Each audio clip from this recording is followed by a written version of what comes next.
The prophecy has begun, Padre Pio warned, and almost no one listened. His words, written with pain and prayer, were more than warnings, they were summons. He said that a time would come when humanity, blinded by arrogance, would be shaken by forces beyond its control. And that time might be now. Padre Pio was one of the greatest mystics of the 20th century. He received the stigmata of the crucifixion, lived through countless miracles, and yet he was persecuted. Amidst this suffering, he had apocalyptic visions, revelations that he described in letters sent to spiritual children and bishops. Words that seemed distant, exaggerated, until they started happening. He spoke about a time of climatic and spiritual disorder, a time when humanity would openly reject God, and as a consequence the earth would react. He wrote about violent earthquakes, devastating hurricanes, seas advancing over entire cities. He said that these events would not be natural, they would be signs, calls from heaven to conversion. The man plays at being God and creation responds with pain, he wrote. Are we seeing this now? Are the recent tragedies around the world a coincidence? Or could they be the first whispers of a judgment that is approaching? In his letters, Padre Pio also mentioned the 3 days of darkness, an event that would cover the entire earth in darkness, a sepulchral silence, no light, except for blessed candles, doors and windows locked, and no one should go out, for any reason, for out there something, or someone would be lurking. During those days, according to him, the demons would be unleashed, the righteous would be tested, and the wicked simply would not withstand. The only salvation would be faith, the prayer, and sincere remorse. If that sounds distant, think about the sudden blackouts we have been experiencing, in the global system failures, on nights when the sky seems darker than ever. The warning may have already begun, and few have noticed. Padre Pio used to say that before punishment would come mercy, but that this mercy also had its limits, that humanity would have one last chance to turn to God, and that after that there would be no more time. Have you seen the signs? Are you feeling the weight of the world change? If this message makes sense to you, like the video right now and subscribe to the channel. Our mission is to awaken hearts and prepare minds. The goal of 100 subscribers is approaching, and each new member strengthens this chain of spiritual vigilance. In the next chapter, we will delve into Padre Pio's detailed visions of the events that would come before the collapse. Get ready. What he revealed might change the way you see the world. Padre Pio did not see with the eyes of the body, but with the eyes of the spirit. His visions were intense, sometimes painful. He felt what was to come as if he were living each fragment of the future, not as speculation, but as a vivid anticipation. In one of his most shocking letters, he describes a period where the sky will turn red as blood, and the earth will tremble in fear. He said that the stars would not shine for 3 nights, and that good souls would be preserved, but only those who are prepared. This terrifying scenario was not delivered as a condemnation, but as a warning. Padre Pio didn't want to scare, he wanted to awaken. And for that, he needed to talk about what he would see. Cities destroyed by giant waves, crowds in despair running from something invisible, and a kind of living darkness, something that was not just the absence of light, but the presence of evil. He also spoke of unknown plagues, diseases that would appear out of nowhere and spread like the wind. In his accounts, he mentioned overcrowded hospitals, people losing their senses, crying out for help that would not come from men, but from the heavens. It was as if he were describing the modern world. And indeed, many believe that these visions refer to recent times. During these visions, he cried. He cried not out of fear, but from the spiritual pain of seeing so many souls lost to pride, disbelief, or indifference.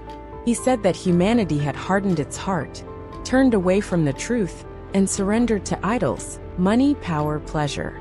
But even in the face of the chaos he saw, he also received signs of hope. He spoke of small groups of people praying, protected by angels, houses where the rosary was constantly being prayed, and which were surrounded by light, places of spiritual refuge that would withstand collapse through their faith. He called these places islands of mercy, and he said that each of us could transform our home into one of them. We just needed to live in prayer, honesty, and complete trust in God. The visions of Padre Pio were not fiction. They were cries from heaven, transmitted by someone who lived between two worlds, the visible and the invisible. And now, these visions seem to be coming true one by one. If you want to continue following these revelations and understand what might come next, subscribe to the channel now, turn on notifications, and share this video with those who need to prepare. The next part will reveal the most obscure details of the 3 days prophecy and what we should not do when they arrive. Among all of Padre Pio's revelations, none instills as much fear as that of the 3 days of darkness. He described this event with such precise and terrifying details that many refuse to believe. However, each element of this prophecy resonates with renewed strength in today's world.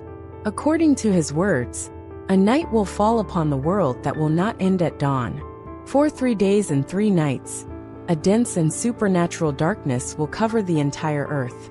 It will not be an ordinary night, but an absence of light accompanied by deep silence, inexplicable fear, and terrifying manifestations outside the house. Padre Pio left clear instructions: no one should leave. The windows must be covered, the doors locked. Not even peeking outside will be safe. Out there will be screams, wails, and familiar voices, but it will be a trap. Don't respond. Don't open. Don't listen, he warned.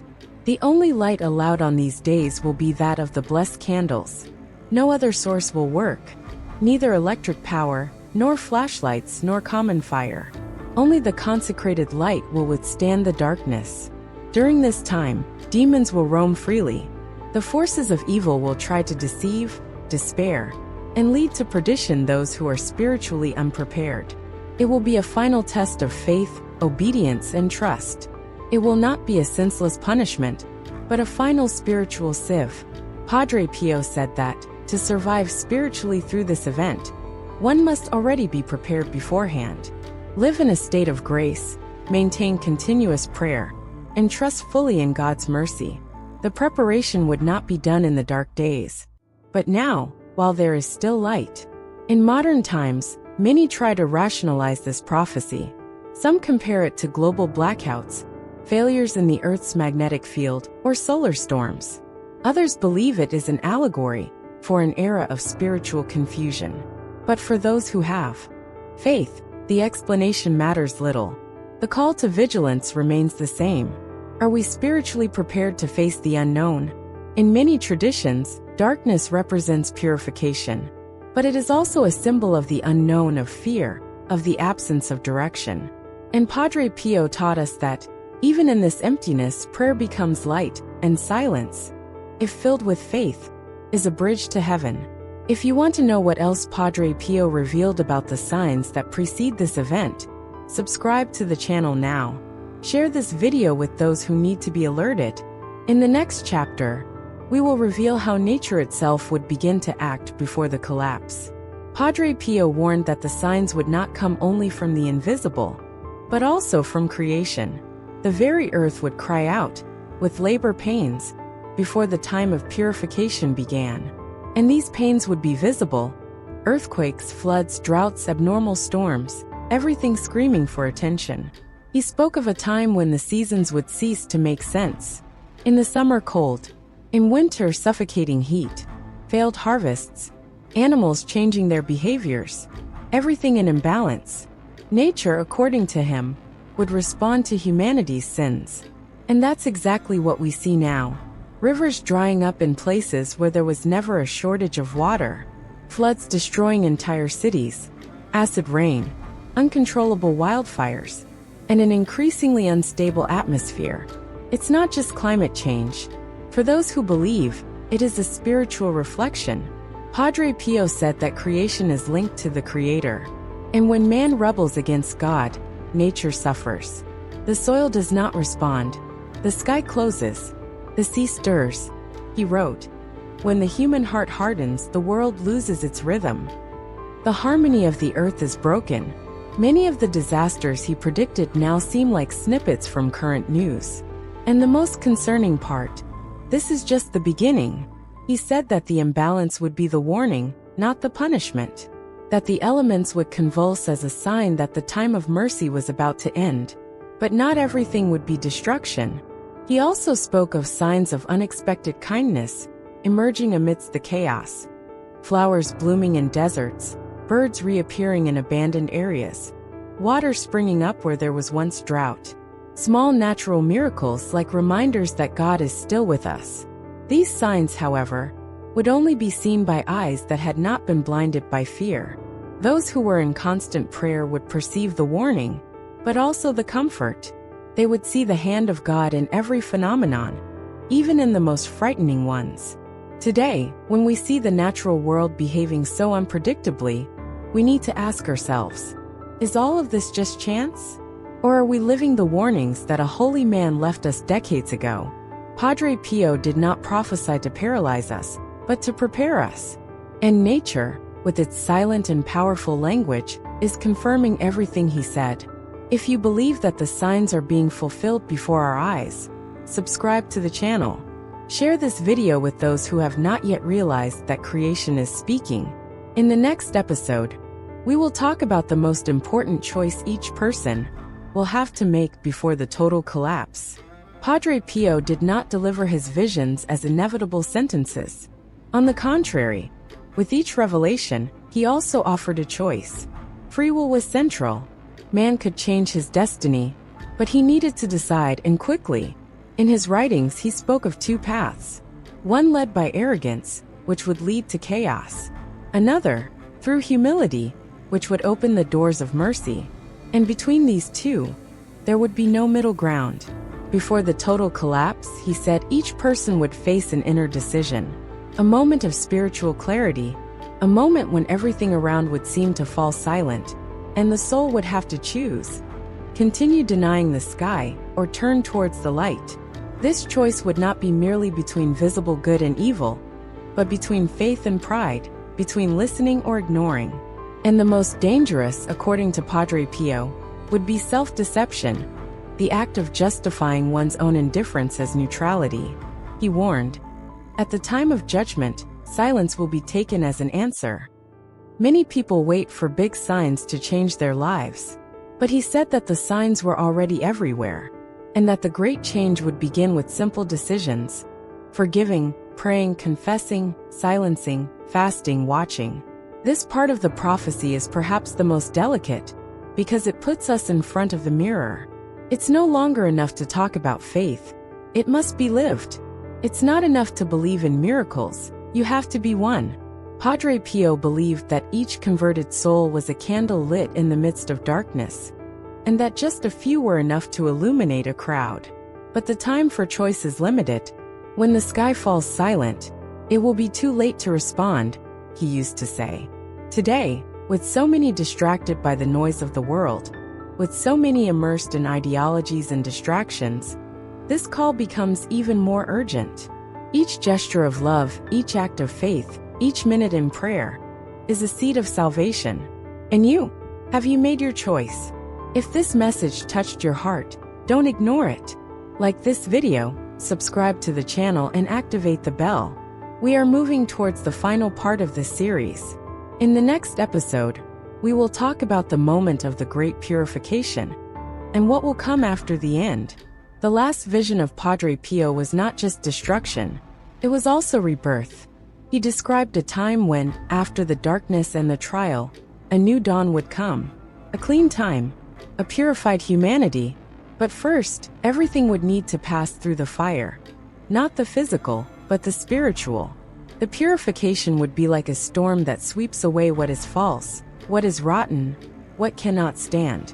Relationships based on ego, unjust power structures, lies disguised as truths, everything would be confronted. Nothing would escape. Padre Pio said that purification would begin individually. Each heart would be touched, each conscience illuminated. It would be a moment as intimate as it is devastating.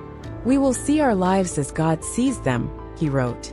And this revelation would cause pain, but also liberation. Then the collective would come. Nations in conflict would see their foundations crumble. Systems that exploit man would be dismantled. Churches that have strayed would be called back to the truth, not by men, but by a divine, silent, irresistible force. This time, according to him, would be short, but intense, like an emergency surgery that, although painful, saves the patient's life. And those who went through it with faith would come out transformed, more humble, more compassionate, closer to God. Padre Pio also spoke of a new generation that would arise after the chaos. Young people full of light, rebuilt families, communities united not by ideology but by truth. A world without masks, where prayer would once again be the center of life. This new time would not be a terrestrial paradise but a breath, a space given by mercy for man to start anew, so that faith may flourish where there was only distrust, so that humanity remembers who it is and where it must walk. But be careful. Purification is not automatic. It's not enough to survive. You must be willing to change, to leave the old self behind. Padre Pio said that those who clung to the old world would suffer even more, because they would see the beauty of the new, without being able to enter it. The good news? There is still time. Time to pray, to change, to start over. Time to prepare the soul for this great cleansing. If you are feeling this in your heart, don't ignore it.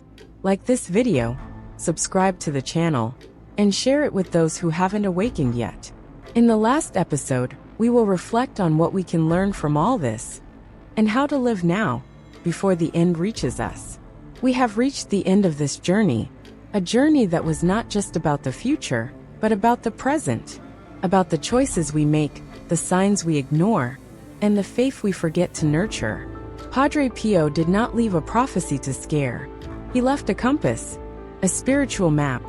Throughout these revelations, we have seen the world being shaken, nature crying out, humanity being called back to the essential. But more than all of this, we have seen the persistent mercy of a God who, even in the face of sin, continues knocking at the door. What can we learn from all this? First, that the time is now, not tomorrow, not when things get better, but today. The preparation is not for a cinematic apocalypse, but for a transformation from the inside out. Each prayer, each act of charity, each silent renunciation has eternal weight. Second, that fear is not the goal. The prophecy exists to alert, not to paralyze. Padre Pio spoke with firmness, yes, but always with tenderness. He saw what few saw, but he never lost hope in conversion. His gaze was always fixed on Christ. Third, that we are not alone. In his visions, he saw angels protecting homes, saw the light resisting the darkness, saw hearts being touched even amidst the chaos. Faith is a living force that crosses the invisible and changes the real. And finally, that each of us has a role, not as spectators, but as protagonists of this story. We can be light in times of darkness. We can be shelter in the midst of the storm. We can be the answer when the world only offers noise. Padre Pio left the warning. We received it. And now, what are we going to do with it? If you have come this far, it is because something inside you is awakening. Don't let this flame go out. Share this video with someone who needs this message. Subscribe to the channel and activate the bell. We are building a community that seeks truth, vigilance, and faith. Our goal of 100 subscribers is more alive than ever, and with your help, we will achieve it. And if you want to continue exploring mysteries, prophecies, and signs of the times, click on the card that appears on the screen now, and watch our next video. Padre Pio planted the seed. Now it's our turn to make it bloom.